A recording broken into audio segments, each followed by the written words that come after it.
annoying voice out of here. Yeah, that's right. Welcome everyone to another episode of Maybe Next Year, a podcast so anxious to get started that we lost 47-3. My name is Frank. I'm Scott. Yeah, there's no good intro here. I mean, like, it's the 2018 season is over. Like, I seriously considered. I posted on Facebook it might be too soon to judge, but this team might be terrible. I posted that about 10 minutes into the game. I was this close to posting. Maybe next year? Question mark. I really considered it. MNY question mark? Yeah. My daughter had wanted to watch Dora and her mother, and then I even said, like, look, Daddy's special football game is on. He's very excited to watch it, so Daddy's going to watch it on the TV. And about 15 minutes in, thankfully my daughter had done something else because I had no argument anymore about why we weren't watching Dora. So she actually invited me to paint. And I posted on Twitter because, as Twitter followers know, I was filling in, and I painted a sad face and wrote Bills, and we painted on the floor as I kind of watched Josh Allen, I don't know, do the Josh Allen thing. That's not even quarterbacks paint the ground with themselves with the blood of innocent people. Look, it's 47-3 is your final score. By the score, it is the second worst Bills loss in Buffalo Bills history in 50 plus years of history.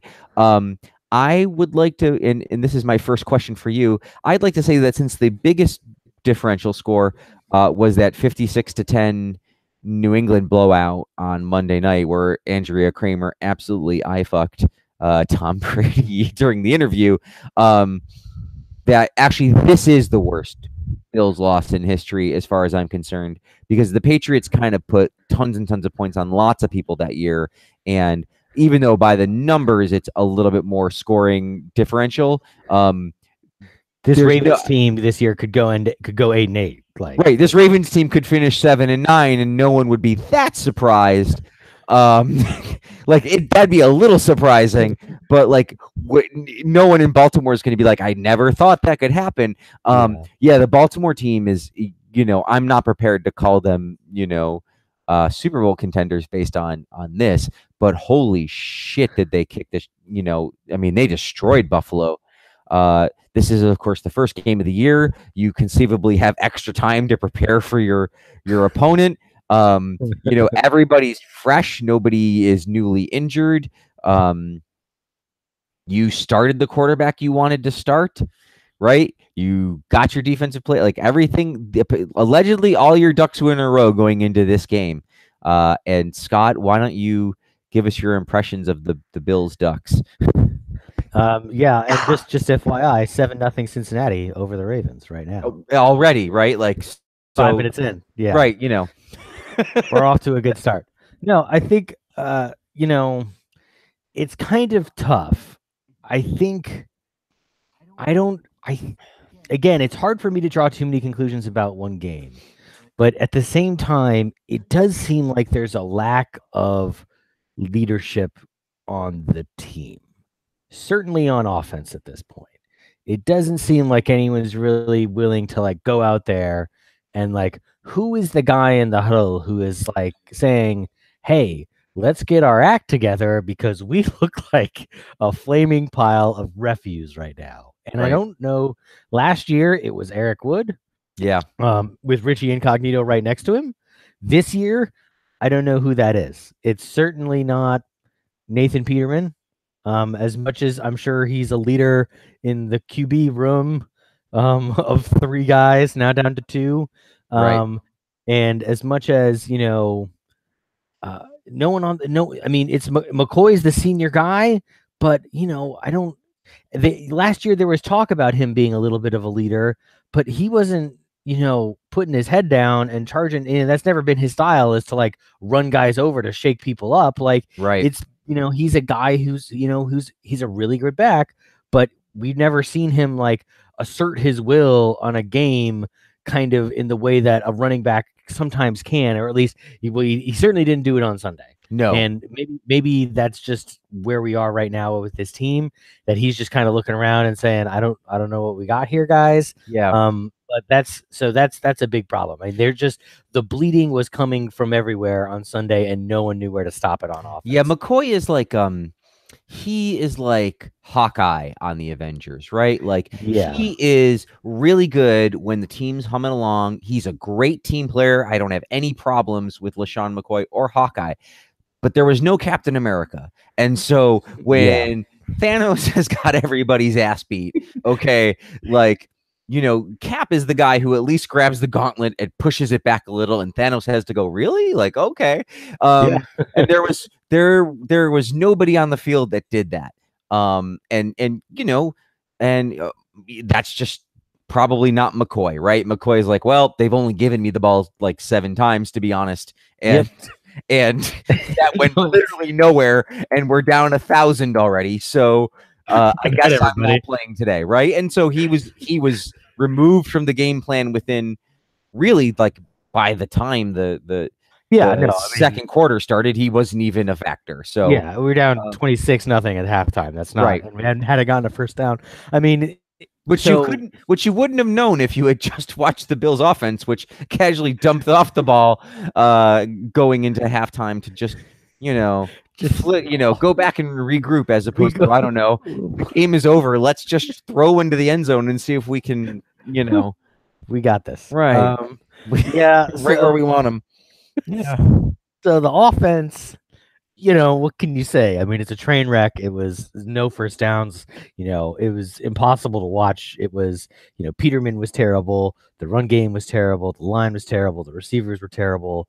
The punter muffed the punt. They missed a field goal in the first half. Yeah. And then, so let's go on to the defense.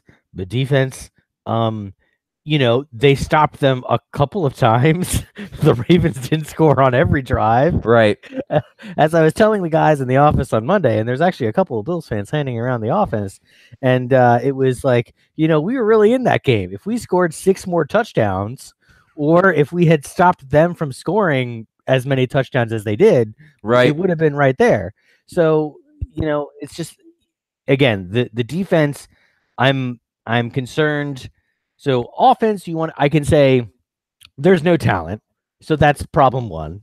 Yeah. Problem two is there's also no leadership. So no one can say, like, let's at least play like NFL players today. Let's put a replacement level effort out there and not embarrass the franchise.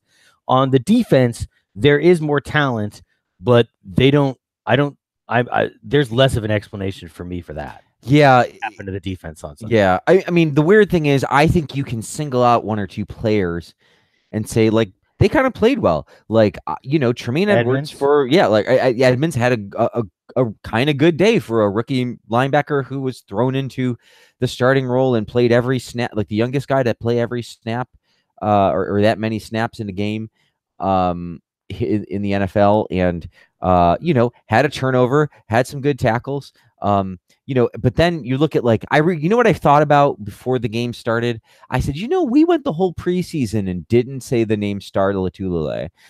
We didn't talk about him at all this preseason on the podcast. And if it wasn't for the fact that the sentence, "What did Star Lotulelei do this week?" I wouldn't be saying his name now.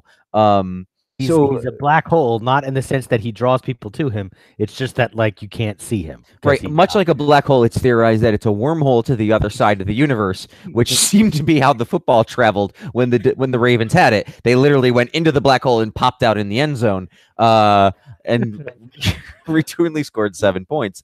Yeah. No, I mean, look. Yeah. Go ahead. Let me just get your numbers here really quickly. Joe Flacco, 25 of 34 for 236 yards, 3 touchdowns. And he only stopped because they put Lamar Jackson in. And he's on the bench 5 minutes into the second half. Right, because they're playing Thursday night against the Bengals. They're playing as we speak against the Bengals. And so, they got in there and basically he threw as many attempts. Let's see, 20, 33. He threw more attempts in about a half of football than the Bills did the entire game. Peterman had 18 attempts and Allen had 15. I suppose that doesn't count the 6 sacks between them, which would have also been attempts. And they didn't do. I mean, the rushing game wasn't particularly good, but they didn't for Baltimore, but they didn't particularly need it. They were just way ahead, you know. Yeah, I mean, yeah. If you want to say that Star Latule's job is to eat tackles or eat linemen and then let the linebackers run free to stop the defense, if you want to say that plan worked, great. Yeah, okay, But nobody cares when you're right, losing, when the secondary is being sliced apart and there's no pass rush. Like right. literally, I think there were about 3 times when we had a pass rush, and at no time did it actually get home. This is bad. He's not on the stat sheet. I mean, he's not on in the Yahoo stat sheet. He doesn't have a solo or assisted tackle. Yeah, he's not. Doesn't have a sack or anything, and that's just It, that's yeah. pathetic for a guy who was signed within a couple of hours of the free agency window opening, and this team was kind of desperate to get him. Now, they could have broke the bank and spent more money on a defensive tackle than him. I don't want to say he was the best one available, but he was certainly good enough and is getting paid like a guy who's meant to make a difference. And I mean, Agreed. it was gross. Agreed. It was just a gross effort all around. No, and just not only him, obviously, the list of the story is that success has many fathers and failure has none. But in this particular case, there are many failures, so many failures. Trent Murphy, thanks for playing with your half sack. That really helped out. That he's really that's so much. It's really helpful, Trent. Thanks a lot. All Well, right. I'm glad. Well, he's probably shaking off the rust from his preseason where he didn't play at all. But let's just say I'm not sure I saw a lot out of him on Sunday to make me feel better. Philip Gaines, thanks for playing. Wrong Gaines, right? We got it was. I mean, should have kept Ernest Gaines or pretty much anybody. Yeah. I was concerned when I was like, we had gotten them into the 2nd and 26 after I think a loss and then a loss of a run and then a holding call or something. And it's like, all right, well, here's where we can stop him on the first drive. And Flacco drops back and no one's within 5 yards of him from the pass rush. Like there's no thing at all. And he just kind of stands back there and Philip Gaines just completely loses his man. Like literally, like he's never played cornerback before, and the guy is 5 yards from anybody by the time Flacco gets him the ball, and it's an easy first down. And I'm like, oh, we didn't even make him go 2 downs. They just got 27 yards on 1 down, and that was a bad sign. And then of course he completely lost it on one of the touchdowns later.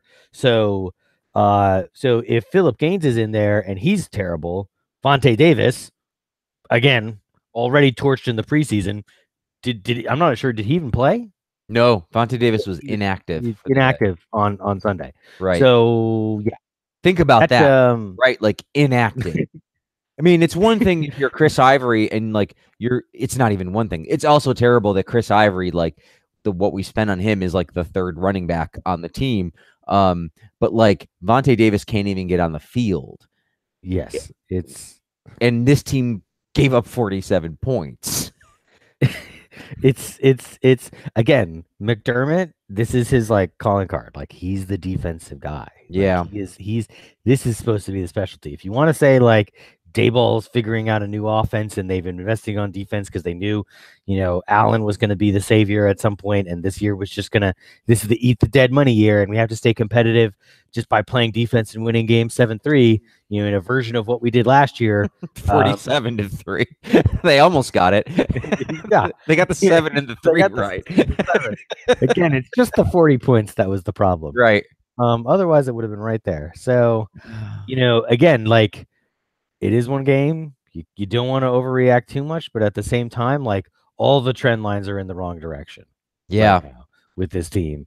And then that's we probably haven't spent more than 30 seconds talking about the quarterbacks. No, well, we're gonna that's going to be the podcast today. Yeah, once we're done with this, that's going to be the podcast today. Josh Allen was your fantasy points per game leader, by the way, with 5.56. Zay Jones, your leading receiver for the day as well for the Buffalo Bills. For a guy who I didn't think had a catch in the first half, finished with 3 catches, was it? 3, yeah. Catches for And 26 yards. and his mama was giving the business to Kelvin. Do you hear that? Well, I did hear about that. Kelvin Benjamin, 1 catch for how many targets? 10 targets? We didn't even put him on the list of 1 catch for 7 targets. Routinely questioned for his effort by everybody except for Sean McDermott, at least in public. Zay Jones only targeted 6 times. Yeah, Zay Jones, Logan Thomas, Jason Kroom, Andre Holmes, and then we get to Kelvin Benjamin, who apparently doesn't know where to line up on the field in a contract year. So I don't know what to tell you. there's a lot of candidates for 106 star today. Yeah. Get the 3 stars. Yeah, no, this was a depressing. This was we didn't say, and I'm sure listeners remember, but Paul is in Spain. Good one to be in Spain for. Excellent choice. Much better choice than my choice. And please, Paul, if you see this team, feel free to stay in Spain. Yeah, right. Don't hurry back. There's nothing to see here. Please go on. Who could score more, Real Madrid or Buffalo? Against, right?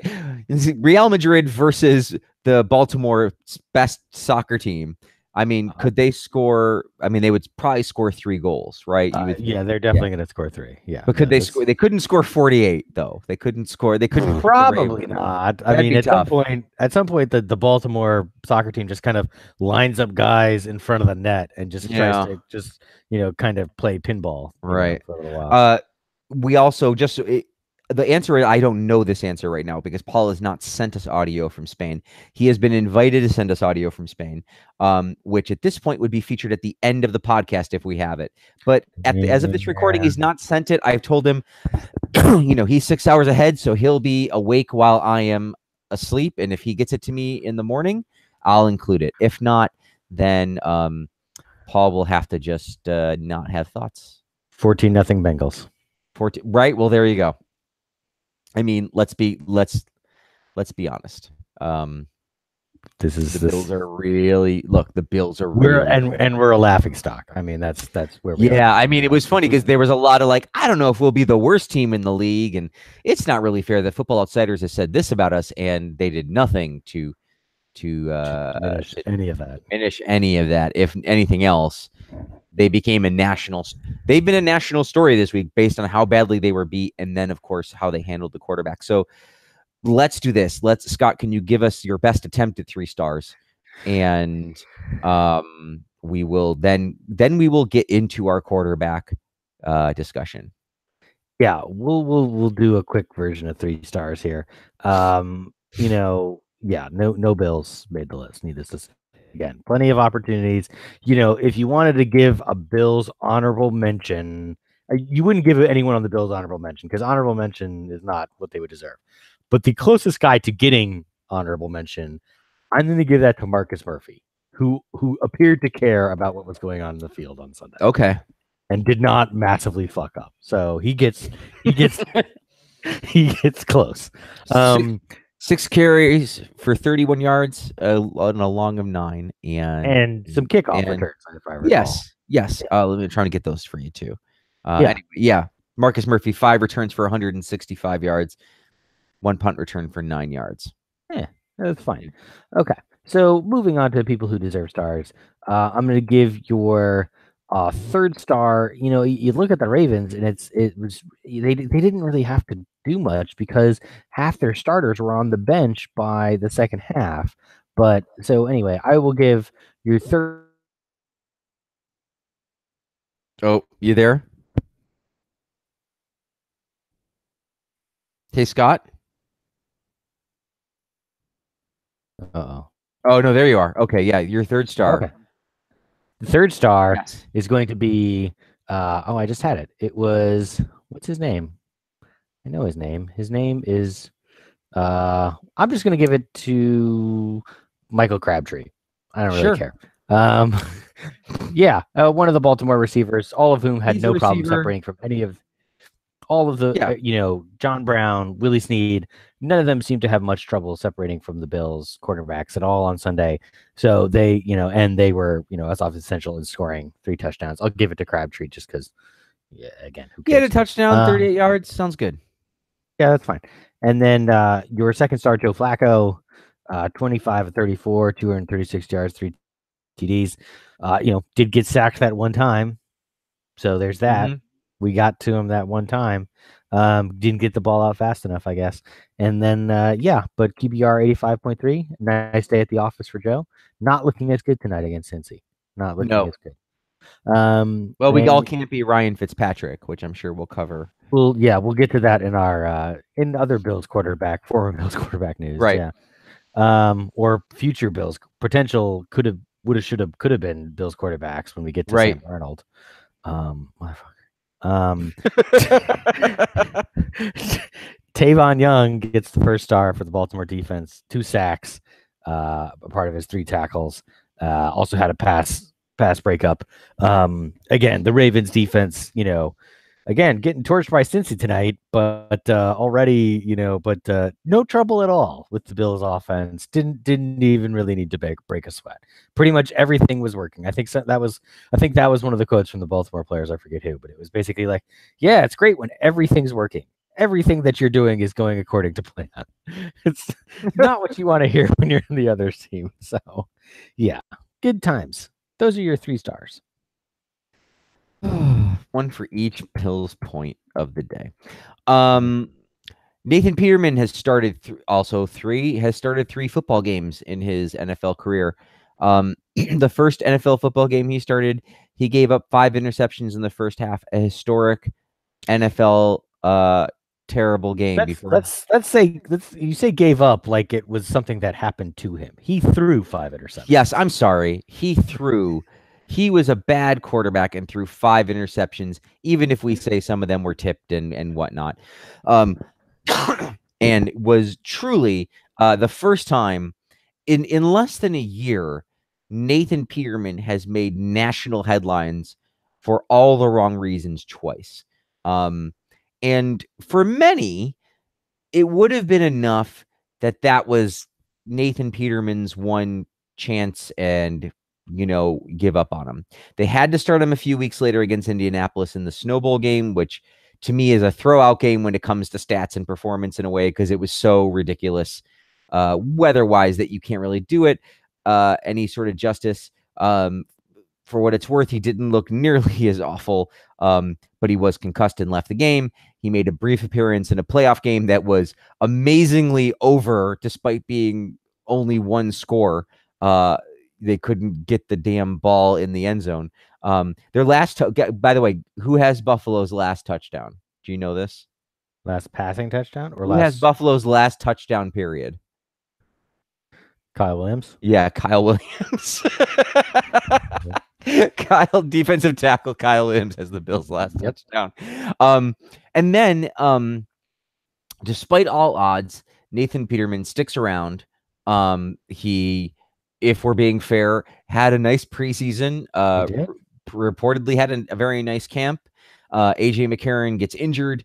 They don't seem to trust him. They trade AJ McCarron because they feel comfortable with Josh Allen, their drafted quarterback, and Nathan Peterman. And Nathan Peterman, in many ways, goes in and has a worse game than his 5 interception game from last year against the Ravens. He again is pulled out. He's started 3 games. He's finished none. I believe he has just enough minutes to go over 1 full game of NFL play. Scott, let me ask you this. Is there any chance that Nathan Peterman is not an awful quarterback? Frank, I think I lost. Oh, sorry. Do you got me? I'm asking, is there any chance that Nathan Peterman is not a terrible, terrible quarterback? Sorry. You broke up right as you got to your question. One more time. Third time, as we know, is the charm. Is there a chance that Nathan Peterman is not as awful as he looks at all? Or are you convinced now that this is who he is? So that's an interesting question. I would say that right now he is like, they did the numbers and it's in the last like 10 years of guys who have had at least like 3 starts that he's like 224th out of 227 or something in his numbers. So that's terrible. That's, needless to say, that's third out of 200 plus. I think it's possible that he is in the bottom 50. If I had more of a sample size, I could see him being better than. I love Brooks Bollinger. Brooks Bollinger played at Wisconsin when I was at Wisconsin, so he'll always have a soft spot in my heart. But he was Mm-hmm. not a great NFL quarterback, and I could see him. He's in that level of like 225 on those rankings. I could see, Nathan Peterman turning it around at some point and getting into that bottom 50 category, which is not saying anything because by definition that means you still should not be. At most, you should be an NFL backup. At most. Right. And certainly not anymore for this team. I mean, if it wasn't for the fact that we don't have anyone else to throw in other than Josh Allen, which makes it a debate.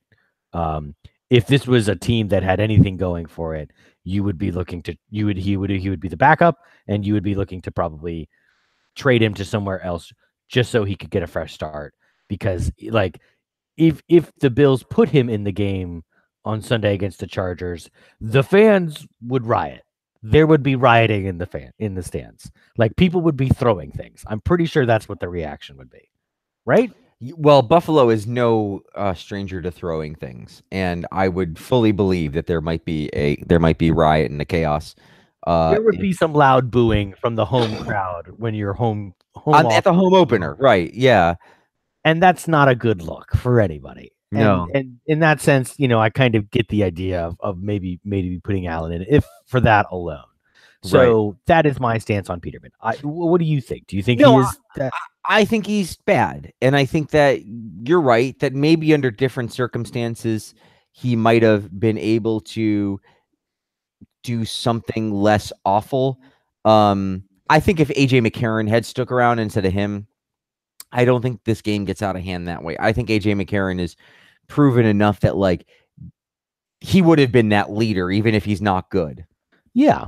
I don't think he wins the Ravens game for you. I just think they lose 24-3 or something gross, but not like that brought us to this crisis flashpoint of holy right? Like if you think about them starting Nathan Peterman for the season, clearly the plan is Josh Allen needs time to learn. And that was summarily thrown out of the window, you could argue, as early as 2:30 in the afternoon on Sunday. And if you lose 24-3, I don't think that's the case. I think Nathan Peterman struggles and it's terrible, but the defense looks good. And you say, well, it was a tough Ravens team and we're just going to roll with it. Road opener, young team. Road opener, young team. We have faith in Nathan, and we'll do better, right? If he scores a touchdown at all, right? Like then they're gonna do that because they don't want to start Allen. That's clearly the case. Because, I mean, first of all, whether you think he earned it or not, which I think is a fair question about how much something should be earned in the preseason anyway, because it's sort of all fake. But certainly Peterman earned it, but you know that at some point you are going to go to Josh Allen. That's why we drafted him, right? So it's only a question of when. And there was no doubt that, I mean, at minimum, 4 to 5 weeks was the minimum, I thought. Like you'd have to have 4 or 5 terrible, terrible weeks before you'd go to him. So Nathan Peterman is like marked now. He's got the Scarlet A. Okay. He is Stinkola, and he's got the Stinkola on him. And I want to talk to you about why they made the switch for this upcoming week in a minute, because I really think that it probably has to do with 2 groups of people, one of which is called the GM, not really a group of people, but a GM. And the other one is probably the team. I think if Sean McDermott had his way, Nathan Peterman would be starting again. But we'll get to that in a minute. I do think Nathan Peterman's that bad, though. And even if he could have done better under a different circumstance, I think he's a marked man now, and he can get practice squad jobs somewhere maybe, but I don't foresee him ever, other than injury, taking the field again. And I wouldn't be surprised if in a few weeks he's not on this team anymore. When they can find someone to I don't think McDermott's going to let him get cut. I you don't think McDermott would go for that. okay, He that seems might be something they have to discuss. seems like as much as like obviously like he's not technically in charge of the roster per se, but Right. it seems like McDermott has said too many nice things for him to get cut at this point. Right. Well, and that's important, and that gets to a different discussion I want to have in a minute. But before we get there, we should have the discussion we were having on Sunday afternoon when Josh Allen Yes. was put in, because you and I did not agree on that.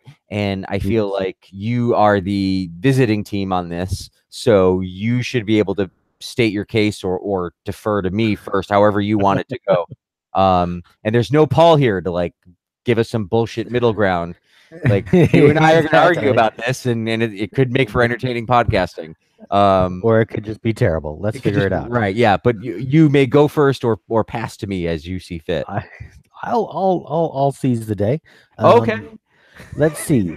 It's a bad idea because I would say that if I was to suggest this was a good idea, I would be suggesting it because Josh Allen needs to learn, and uh, the team is, you know, yeah. I mean, I don't know. You'll have to tell me what the rest of your argument is, but I guess that's the argument: is Josh Allen needs to learn, so let's put him in. And Peterman's playing bad, so let's take him out. I get it. Peterman's playing bad. That's a fair point. I can't dispute that. Um, Putting in a guy who lost the quarterback battle that we just had seems like that's unlikely to fix the good quarterback play. And frankly, as much bad as Peterman was, the rest of the team was so horrible. I don't think it would have mattered if we had Aaron Rodgers back there on Sunday because it was just that bad. Everyone was terrible. Maybe the game would have been closer, but expecting Josh Allen to come in and be Aaron Rodgers is stupid. So Mm-hmm. that is the Peterman argument. Putting Allen in there to learn, one is pretty simple. The Baltimore defense was playing a soft zone defense and was starting to rest some of their secondary guys, some of their starters on defense by the time the second half started. So we're functionally in a preseason mode at that point. And if we didn't want him to get injured and we wanted to get McCarron some time so we could trade him, then it was not important enough for him to play against another preseason defense to learn. So therefore, I don't know why he's learning in that game. In addition, the potential risk of putting him in there is very high because we have invested a lot of the franchise in his success, and the gain of learning whatever that is not going to be particularly great compared to the risk of playing behind that Swiss cheese offensive line. And if he gets his ACL torn in half, then he's done for the year and he doesn't learn anything the rest of the season. I get that there's other, we want to keep the team moving and the rest of the guys you can't just give up on. But at the same time, I don't think that any of them were particularly encouraged to see Josh Allen get sent out there as, oh, the rookies come in to help save the day. Or that he's going to save the day this week. And, if that means you got to cut somebody and sign a new backup quarterback or a new starting quarterback off the waiver wires this week, so be it. And yeah, that's my argument. See, I like this because you've presented what I think is the best argument against it. I do think that like if yours is a position that is understandable, even though I don't agree with it. Okay. I think that the problem is, first of all, if you are watching Peterman, if you're there to learn like from the sidelines, I don't know what you're learning from Nathan Peterman other than like do the exact opposite. Like when Homer Simpson and his brother are on the phone, he says, I want you to call back and say the exact opposite of everything you just said. And then the guy goes, yes, I find Homer Simpson to be very smart and not at all crazy. And that's the only thing that Josh Allen is learning from the sidelines.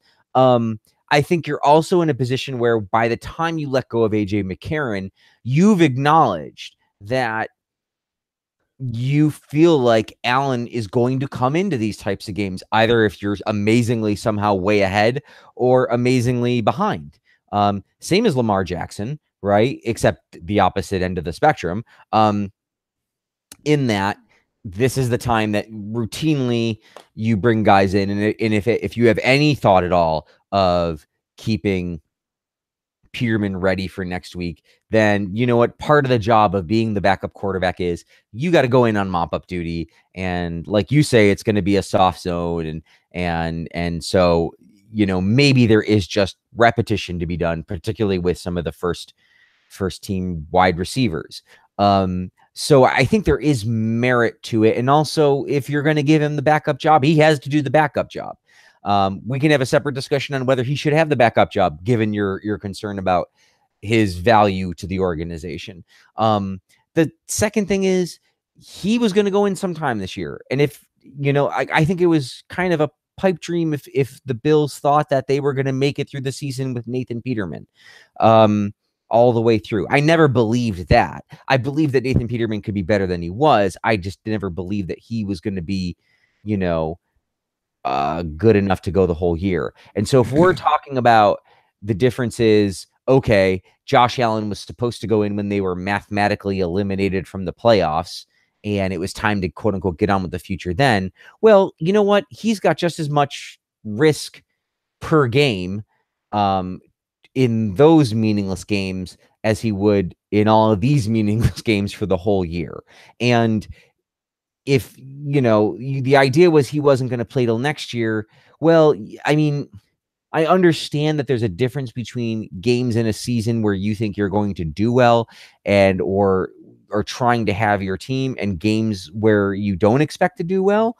But he's going to be on some shitty teams. Like, even with the cap space and the new draft picks next year, I wouldn't expect a huge turnaround for this team next year. So he's going to have to start playing at some point, and we can't keep him in bubble wrap forever. And so my thought is, to your argument, which is understandable with regards to injury, is like, you know what? It's football. He's going to be at risk for injury. And so the sooner I can find out whether he's any good or not, the sooner I can make the bigger decisions about whether I need to divest from him, or invest further in him. And if injury happens now, well, then injury happens now. And it was just as likely to happen later. And, you just can't really, predict the future. So if it's all things being equal, in my mind, it's better if this is what Nathan Peterman is going to give you, even with how terrible the offense is. I would just assume have Josh Allen in there getting his ass kicked, because at least he's playing football and we get some sense of the future. I feel like if you look at, the all 22 write-ups I've seen, and just from my recollection with him, he was at least hitting people in the chest with the football, whether they could hang on to it or not. And there was some evidence that Nate Peterman was holding onto the ball too long, and it wasn't really just a Swiss cheese offensive line, that Nathan Peterman was really sort of like, failing to get the ball out quick. So this was my feeling going into the second half. It's like, well, the future has to start sometime, so why not now? And I give it to you for rebuttal here. Okay, so rebuttal. I will take my rebuttal, and I will say 21-0 Cincinnati. 2, defense rest, Your Honor. Objection, relevance to Josh Allen.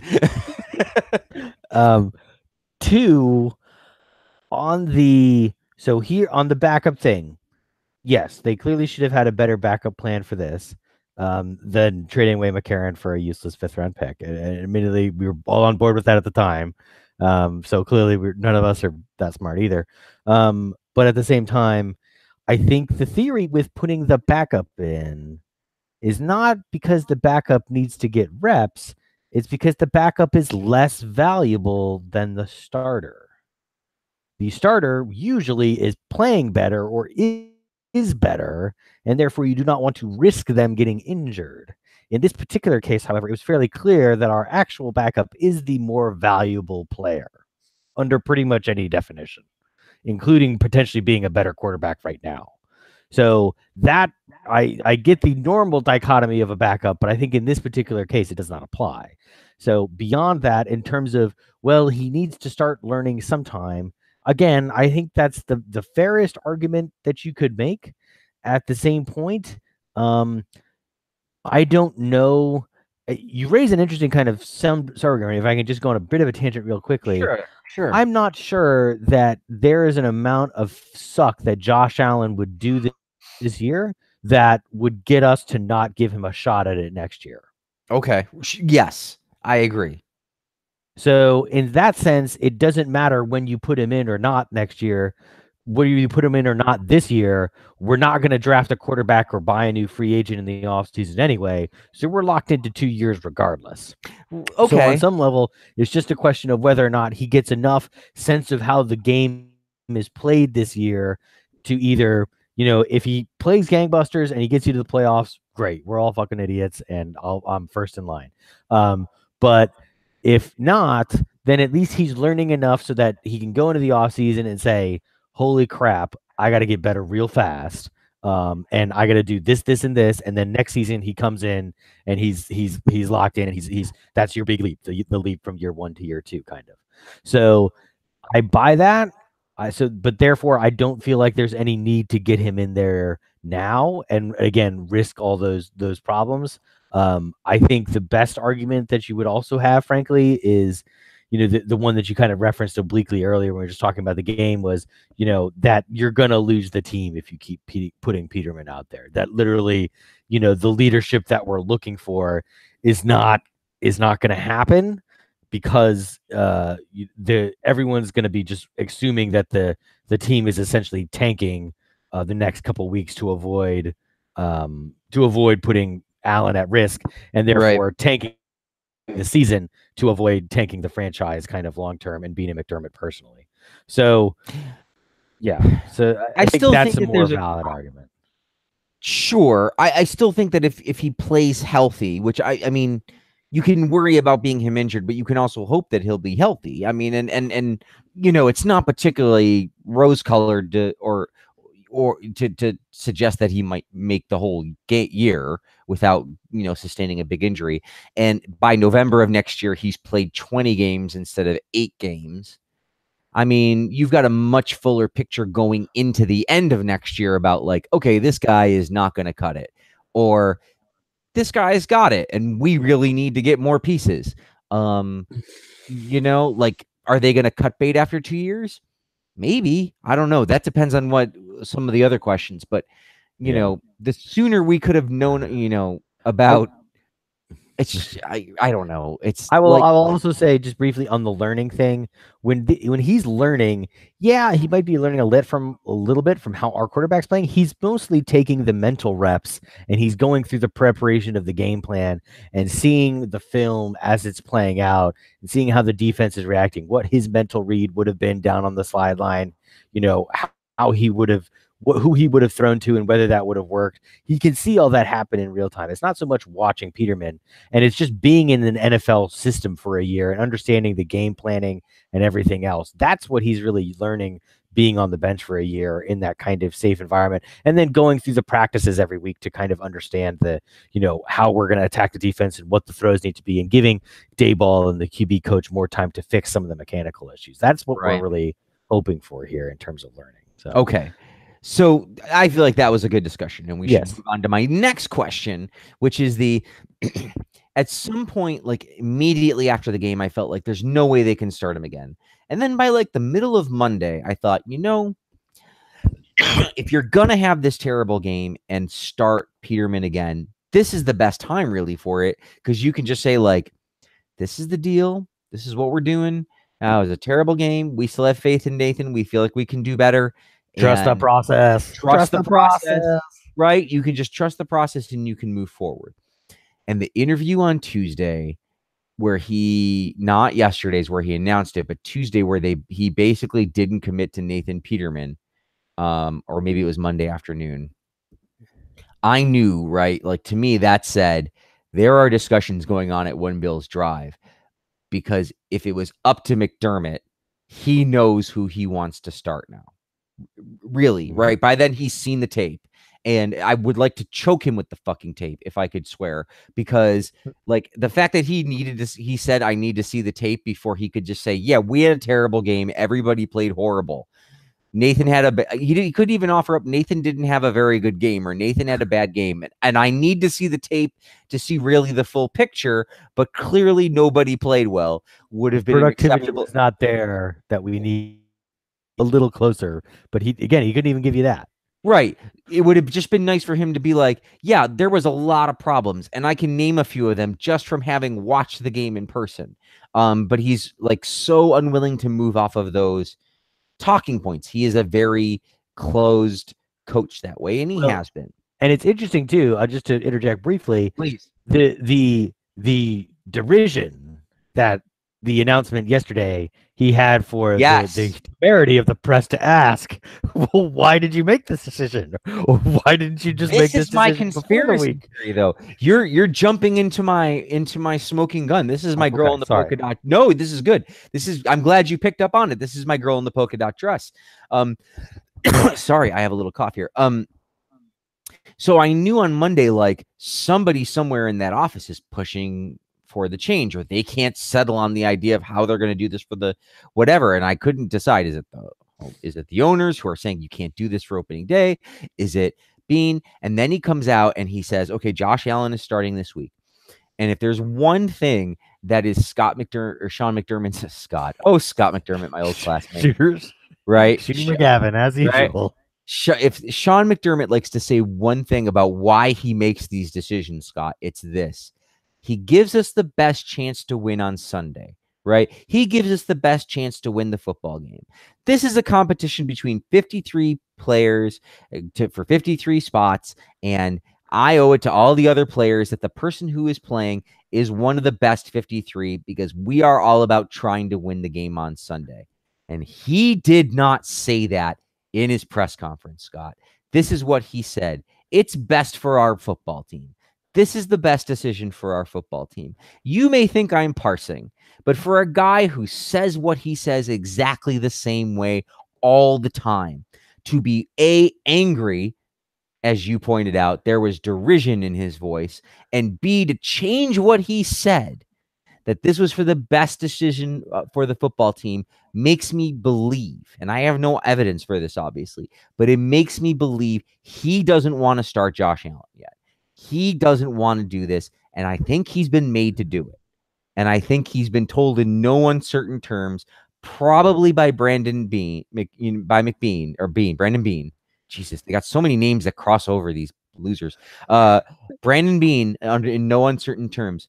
We've tried it your way with the 5th round quarterback 3 times now, and it hasn't worked, and it's awful. And I've invested a lot in this guy. It is time to play my guy. My guy is the better guy. And I think he was basically told, if you think about it, McDermott's the guy who drafts Peterman, not Bean. Bean's not there yet, right? Mm-hmm. They get rid of Tyrod Taylor because even McDermott was anxious to get rid of Taylor, because that's the first time we went to Peterman last year. Was Taylor had back-to-back awful games, and even though he wasn't really turning the ball over, he wasn't producing, and they thought Peterman could do it. And Peterman is a classic, works hard, nobody has faith in him, processy. He's grit personified. If this was the Nationals, okay, he's Steve Lombardozzi. He's your name your utility infielder that keeps coming up and is the 26th man in a baseball team. Johnny Hustle. Exactly. He's Johnny Hustle. And there's a million freaking old timers in the stands who just, gosh darn it, why can't he get a chance to start instead of these, dadgum millionaire stars making all their money with their talent? Because kneeling on the sidelines like a bunch of communists. Right. Johnny Hustle is there. He's America. Okay. That's Nathan Peterman. And I firmly believe that McDermott is in love with that story about Peterman. And I don't want to take that away from him. I fully believe that Peterman works that hard. And he is that guy. And he's just, frankly, not good enough. Okay. If there were 250 NFL teams, he could start on one. He definitely could. Right. So I think that the tone from Wednesday, from yesterday, uh, and is evidence of Bean throwing some weight around, which is interesting because obviously McDermott brought him in. McDermott has been the lead dog, and that all might change power dynamic wise, especially if Allen turns out to be good. They'll both get credit for it, but Bean will be able to turn to the owner and say, yeah, I picked the quarterback. If you look at McDermott's draft, like all his offensive players are terrible that they've taken. They don't have good offense, but he wants the defensive guys, right? Like we've traded up a couple of times, and I'm sorry I'm going on along here, but I've thought about this. Like he's identified excellent talent on the defensive side of the football. Okay, Tre'Davious White, Edmonds, they look like they're really good players. That's what he wants. He wants to win those games 14-10 and 7-3. And it doesn't make any sense to draft Josh Allen if that's what you want to do, honestly, because he's like almost the exact opposite of that kind of guy. So this is my theory. What do you make of it? And the idea is that this is not really a McDermott decision. It's a Bean decision. And McDermott's just sort of, grudgingly going along with it. So this is the point in the movie where you no. that Kaiser Soze is like Joe Manganiello. I forget whoever that guy. And then this is where I come in and I'm just looking around and I just see Terry Pagula just walk in front of the Kaiser Soze. And then I'm like, wait a minute. No. Because I believe it's a conspiracy. I think Pagula's your man. Okay. So you think it's ownership. Okay. So I think it's ownership. One, part of this is previous analytic line. McDermott hired first. Bean hired second. Yep. McDermott, most important get. Who do you want as GM? I want Bean. Worked with him well. He's a good guy. He can be in charge of the roster. That works fine.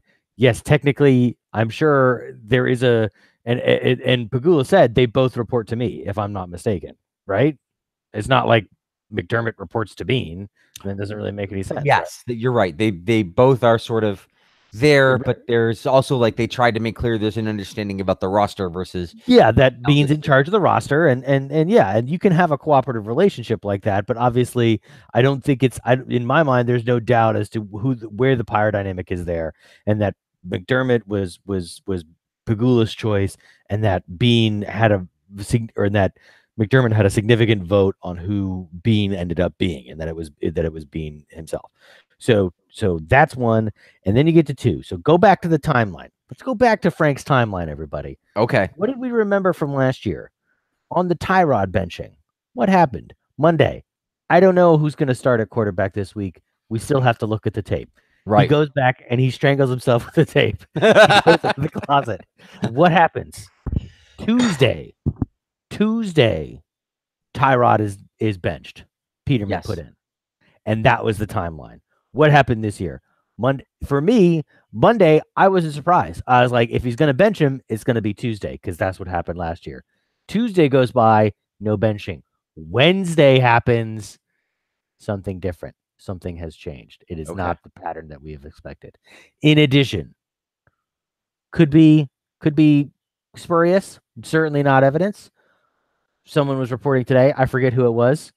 I'm not just making things up, but this is a real thing. I just don't remember the details. Pagula at practice on Wednesday to watch Josh Allen work in with the ones. Okay. Just putting that out there. What did we remember from the draft? You said, well, this is probably just, fluff, that any owner would say they're supportive of picking the guy that they ended up picking and that he was happy with the choice, or that he's his guy or whatever. But I'm pretty sure Schefter was saying that Pagula liked Allen. There was a big story about Pagula being in love with Allen, right? Of Allen. Mm-hmm. And then again, the rest of your story makes sense. McDermott doesn't really care about who the quarterback is, or if he does, he probably wouldn't want a guy who's a big-armed kind of risk-taking guy. He wants a guy earned it yet either, by the way. Probably in his mind. Certainly not. Yeah.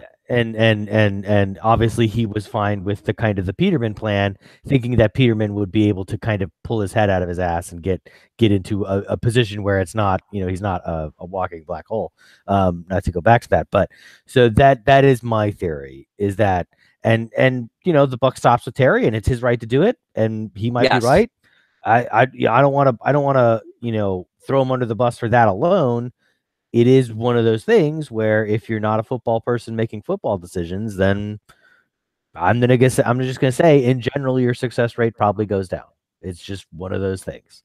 Uh, I don't, and obviously I have no reason to expect. There's, again, it's not a strong case that I'm making here, but it's just, he's got a lot of tickets to sell on Sunday. He's got to get people coming up to the. He doesn't. Right. He's got to build a new stadium in a couple of years, and he's just bought another, like the Rochester. He basically owns all the sports teams in Western New York now. He bought like the lacrosse teams.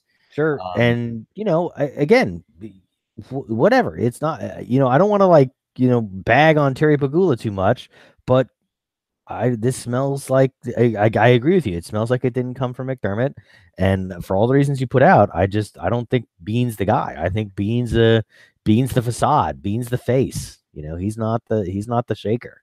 He's good. He's good at his job, but his job is not who the starting quarterback is. Okay, I feel like that's all understandable. I think the only caveats against it, which are not definitive, is that Pagula made a big stink about really trusting McDermott, and it seems like part of trusting McDermott when they hired him was like they were going to stay out of the way and let him do it. Now, that doesn't mean that he didn't get all hot for a quarterback and decide, like, I want to see him and play him now. But that sort of cuts against the idea of it. And, Sure. it doesn't negate it. It's just, it cuts against it a little. Yeah, And no, absolutely. I mean, and again, he may not view it as he's honing in on him, and he may view that he's saving McDermott from his own worst instincts. I'm sure as a successful, fracking executive, he's had people fall in love with projects that weren't profitable. Right. And this is probably what he thinks he's doing, is like, Yeah. I'm saving you from yourself. Let's cut bait on this guy and move on. Well, they both sort of benefit being Bean and at least if you accept my position of the Josh Allen project, is like, if you do find, if he doesn't get injured and you do find out sooner to your satisfaction whether he's good or not, then it's quicker to either cut bait and get to your next project or invest more so in this one. And if it does work out, Bean gets to be the guy that wears that better than McDermott, because Bean is the guy who made all the moves that were necessary to take a team that didn't really had a bunch of assets, but had to, turn more assets into bigger assets to go get him and identify him and take him. And McDermott will benefit because he's the coach and it all works under his direction, but he'll also sort of be the guy who started Nathan Peterman choice of his own volition. So I think that might be a good place to leave it, unless you have any closing thoughts on this. Do we want to wrap up with this week in other Bills quarterbacks? What's great about that is the genesis of our argument. Like, our yin and yang arguments about quarterbacks go back to Ryan Fitzpatrick. Yeah. Wherein I was you and you were me. Like, yes. And here we are, and he's 57 now, or however old he is. I mean, we were having this fight 7 years ago about whether he was good or not, and whether you could get to the playoffs and win football games with him. And I was adamant that if you just put enough talent around him, you could. And you're like, no, we know what Fitz is, and he's not the right guy. And here he is with a perfect passer rating. And what were his numbers this week? I'm trying to pull it up now. Let's see. Ryan Fitzpatrick, his total QBR 97.5, better than Drew Brees, better than Tom Brady, better than Andrew Luck. He was 21 of 28 for 417 yards and 4 touchdowns in one game. One game. They've only played the one game, a perfect 156.3 rating at 35. He's 35 years old. So now look, can we both agree that at some point this week he's going to throw 3 picks when it matters most, and it's gonna all fall in on him? Like, of course he is. That's what Fitz does. But holy heck, right? And Tyrod Taylor, Now look, now here's the other question. A lot of people were saying, well, we should have held on to Tyrod Taylor, and I don't know why you would want that. Who's saying that? Is that I'm not sure. I'm not even sure I would say that No, at this there point. were people who were like on Twitter, and God bless you. Really? You know what? I had a Wow. good time on Twitter this week, and I didn't get involved in the discussion. But definitely some of the people that we follow and interact with were like, Okay. well, if we had only had Tyrod Taylor, and I just like to point out another sub 200-yard game with overtime involved, 1 touchdown, 1 interception, 37.5% completion percentage. Okay, it was a bad Tyrod Taylor game, honestly. If you're being honest, a good Tyrod Taylor game would have been 1 touchdown, no interceptions, and about 45% to 50% completion. And as usual, Frank forgets the other thing, Which is 77 yards rushing, Okay, and a touchdown. 37.5% completion, under 200 yards passing. Not a great passer. No, Never has been. Kind of important to the position. I don't know, right? Like, okay, Yeah, right. So definitely fair. better than this stat line, but also like do we want to do that again? Like, I don't know. No, Like, agreed. Could you have kept him and not Peterman and had Allen sat behind Taylor for another Yes. year? I think that would have been nice. I don't know if Tyrod Taylor would have gone for it, but or what it would have cost to get that done. He's gonna get benched for Mayfield by the end of the season. So. Right. He's gonna. Yeah. I mean, as soon as they fire the coach, Hugh Jackson, who says he's never going to do it. So anyway.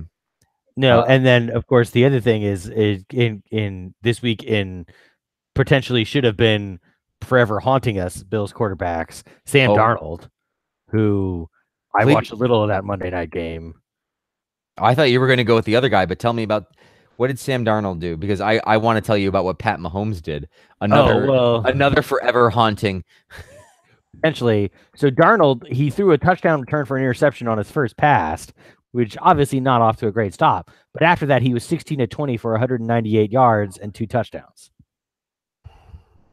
on the road against Detroit. And then again, Detroit's not great, but still, and they rocked them. They beat Detroit by like 40. So, yeah. Yeah. Again, Pat Mahomes, 55% completion, 256 yards, 4 touchdowns against the Chargers. Yeah. No, I just picked him up on my fantasy team this week. So it'll be good. If Josh Allen plays against the Chargers, which he will, we'll have a direct comparison. That's true. Exactly. We're going to find out on Sunday. Prediction soon. No, I didn't put a call out for questions on Twitter. We got plenty of tweets. Steven actually it was widely suspected to regress. Did anybody expect this bad? Time to realize the wisdom of their personnel moves. Is a franchise QB worth trading away absolutely every other asset? Well, they didn't do that, Steven. Should the Bills have simply taken Mahomes last year? Probably yes. That's probably a hindsight move. It's also not necessarily a hindsight move because there were plenty of people who were saying you're going to need a quarterback. Why not take this Mahomes guy if he's there? And, so it's also a direct, I don't think we were saying that, but I think it was a direct passover that was happening that you can point to. Was there anybody on Facebook with any big thoughts? There was. I'm pulling that up right now. 28-7 Bengals. Okay. But I mean, I think in general, pretty much everybody agreed that the Bills were a terrible team and should not play football anymore. I think that was the gist of the Facebook comments. I'll pull up any that seem interesting here in a second. While you're doing that, yeah, it's an abbreviated this day in Bills history. It's more of so I found an article from 2007 talking about spinal cooling, key to Kevin Everett's recovery. Doctors are following the playbook and treating Buffalo Bills football player Kevin Everett's severe spinal cord injury, except in one notable regard, pumping icy cold saline into his veins to try and prevent further damage.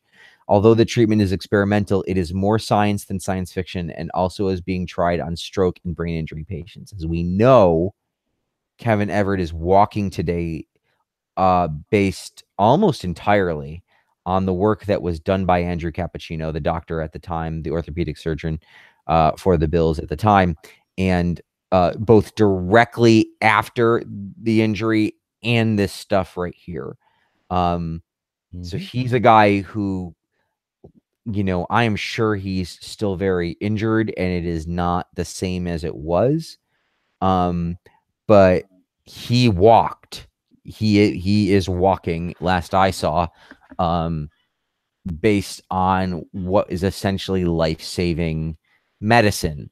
And it was, to me, so this article is from today. I think the game was was from September 9th. It would have been a few days before. But to me, it's one of the most powerful football moments for me in the last 20 years, because it was a man's life, and it was something that happened on a stupid special teams kickoff play that has since been greatly reduced by the rules changes, and still ultimately those plays might go away. But 2007, so 11 years ago this week, we were talking about how doctors were going to try and save Kevin Everett's spine, and if they hadn't, he might still be alive, but he might have severe brain injuries, more so than any he already has. And just, I think it's a very moment in a week where we can lose track of what's important because we watched a terrible, terrible football game. I just thought maybe it would be nice to remember that, like, Yeah. this guy's life is okay. And so, anyway, that's what I kind of wanted to talk about. I think that's a very appropriate kind of this day in Bill's history, and this day in life, and this day, Yeah. on the podcast. And, unlike a Paul one, nobody died. So, Yeah, absolutely. As far as we know. but there's also no fun, quiz, because I don't have that kind of time. That's fine. Agreed. Yeah. Neither do I. I'm looking to see if there's any new news about him, but That's fine. Tobacco-Free Mizzou Committee and an MU associate professor in family and community medicine. I wonder if that's him at Mizzou. Anyway, please, regale us with your findings, if you found any. Phil, we thought this last year after the first two games that the team was bad. Mhm. This team, I think, actually will be bad this season. It's all about Allen and how he develops. Agree. So bad from Steve DeFalco. Agree. Diane Demansky, not too early. She agrees. Not too early to say they're bad, right? Yeah, exactly. And then Brian says, of course, look on the bright side. Just think of all the high-level 2019 draft picks we can trade away for a seventh in 3 years' time. Well said, Brian. And then lots of other just kind of people complaining. So, agreed. It's pretty terrible. And everyone on Facebook thought so too. The end. The end. But not the end of the podcast.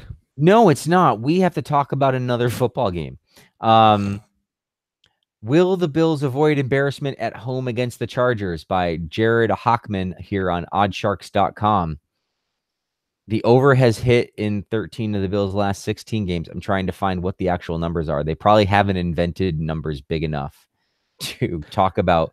It's off the line on Vegas. They're just like, it's 1,000, right? You just Kansas City, Miami. Here we go. Not taking bets. Yeah, 7.5 point underdogs at home to the Chargers. The Bills are predicted to score 17 points to the Chargers 24. The consensus here is 42.5 points. The question is whether they will get all of that on their own. I feel like the Chargers scored about 400 points last week themselves, because Mahomes lost his game against Kansas City, or against the Chargers. He just scored 4 touchdowns. They kind of got into a shootout. The Chargers obviously have they don't have Joey Bosa's not playing, right?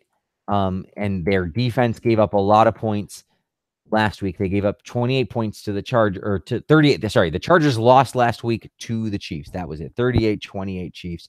They lost to the Chiefs, but they gave up 38 points. I would have thought that was maybe promising, except that already the Ravens have given up 21 points, so 28. 28. So there you go. That doesn't really give me the hope anymore. Scott, how do you want to approach this? Do you want to? I feel like we're all going to pick the Chargers. I think we can even speak for Paul and pick the Chargers here. Do you want to bet whether the Bills get a touchdown, and if so, how? I'm gonna say that the Bills do keep this.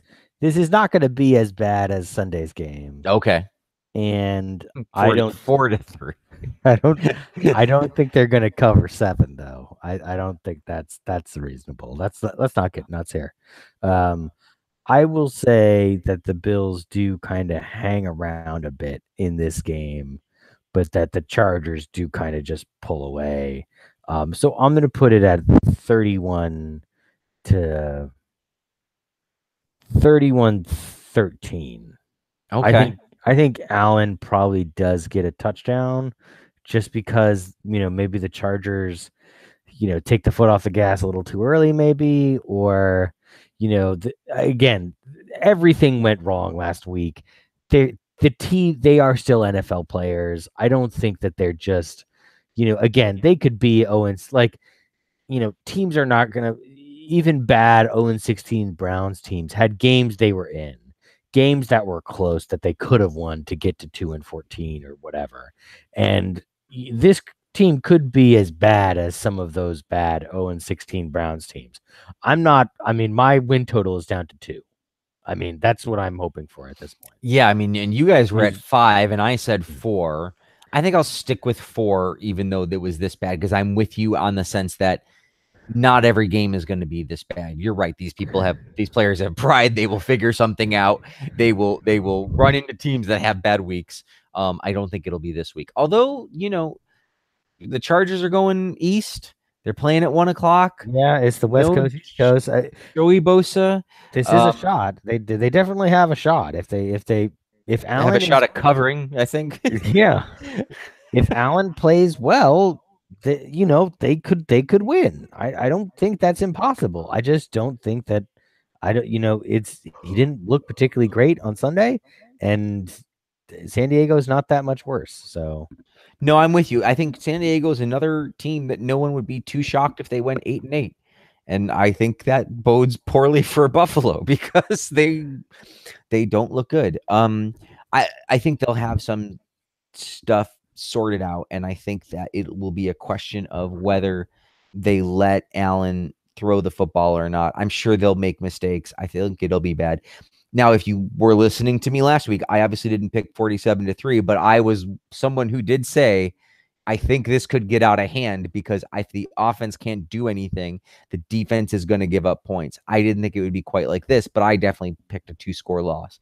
I'm going to pick the same this week. I don't think it'll be as bad as last week, but I think this is 24-10 kind of stuff here.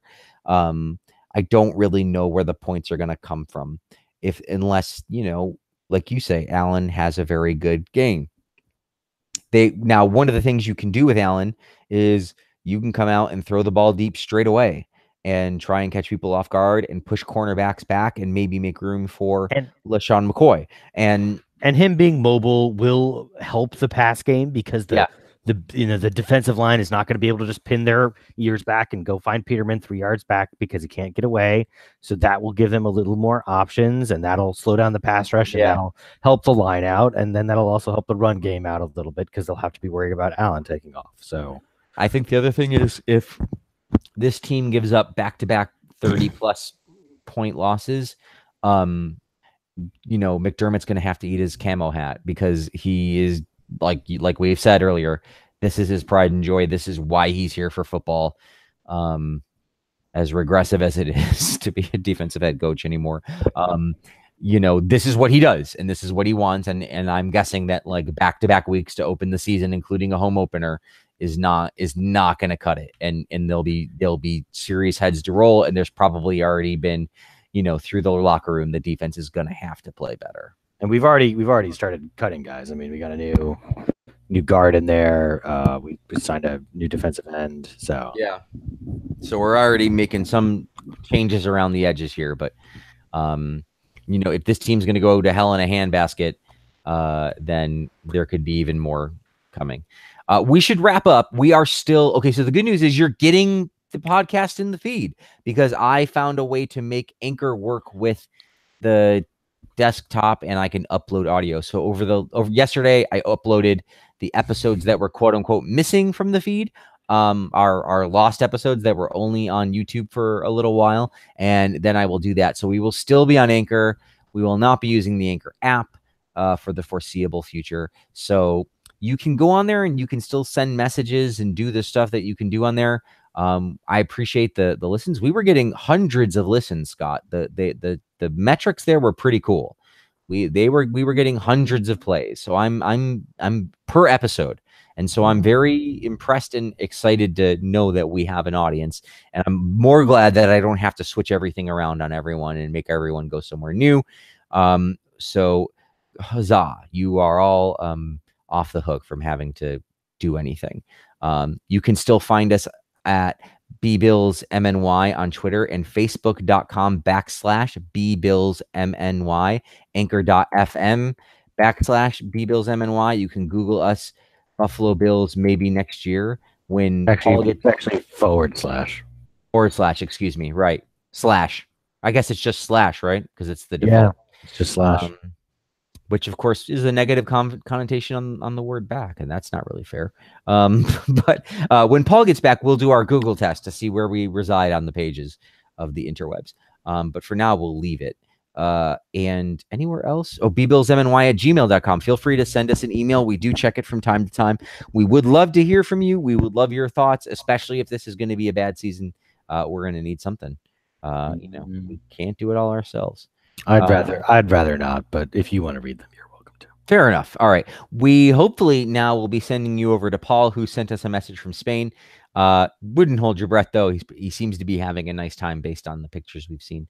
So if you do hear from him next, great. If not, hopefully he'll join us next week, and he'll certainly be back in a couple of weeks. Until then, thank you so much for tuning in. We really appreciate it. My name is Frank. Scott. Good night, everyone.